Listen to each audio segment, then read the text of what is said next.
Hey everyone, I just got done reading all of the Hans Christian Andersen fairy tales.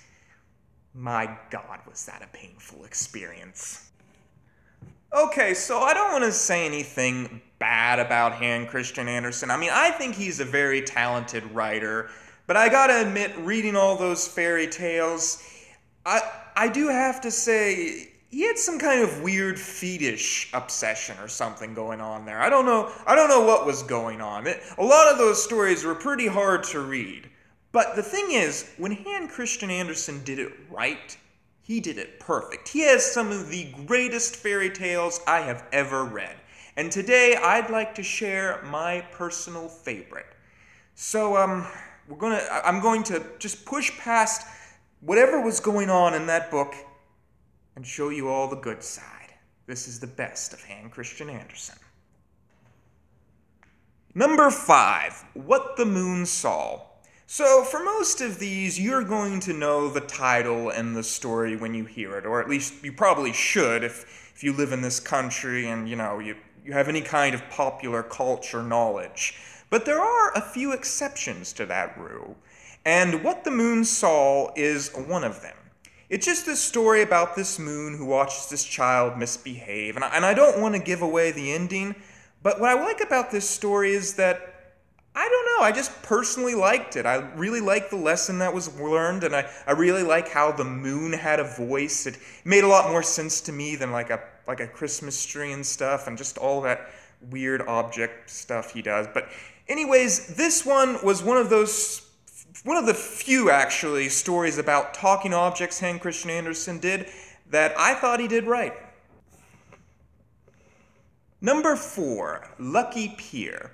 So this one also is probably something you've never heard about, but Lucky Pierre is this story about this guy named Pierre, and he keeps getting lucky. That's pretty much it. There isn't really too much of a dilemma. For the most part, good things happen to him. There are a few exceptions to that.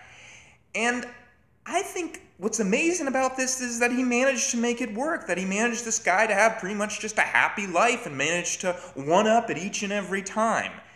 Now, granted, I should mention that the ending makes it seem a little bit like maybe this was a sad story, but in my opinion, he's pretty much reached the pinnacle of happiness at that point.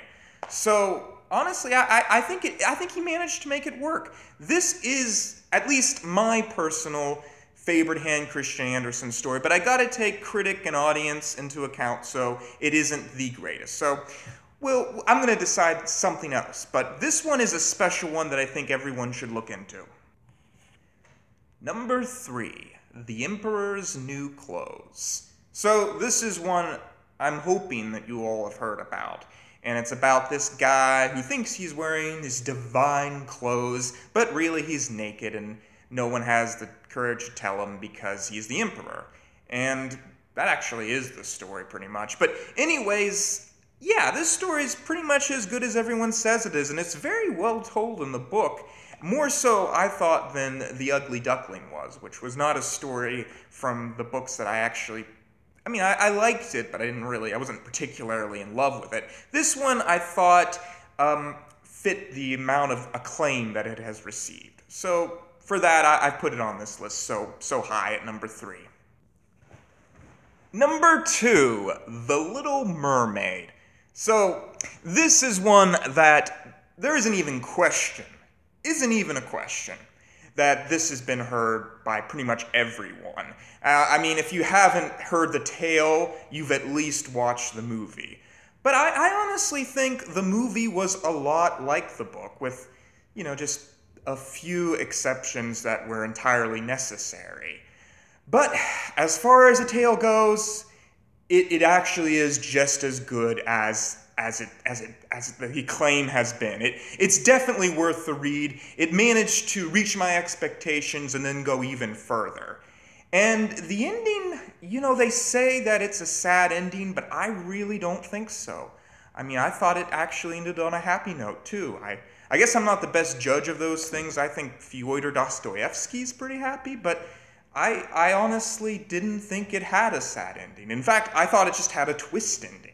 But anyways, this is one I'm not even going to tell you to check it out because I'm pretty sure you've already read it.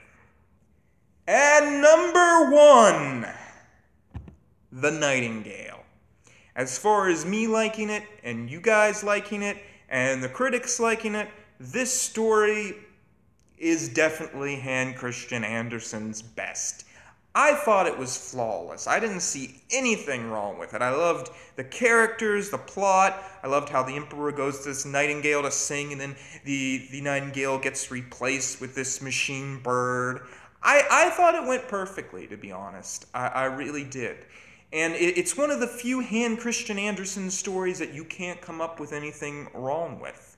So, at least, that is the reason why I put it as number 1. And if you want to hear this story, I actually have told it at the Fireside Tales, so check it out. It's probably going to be in the description. I'll put it in there.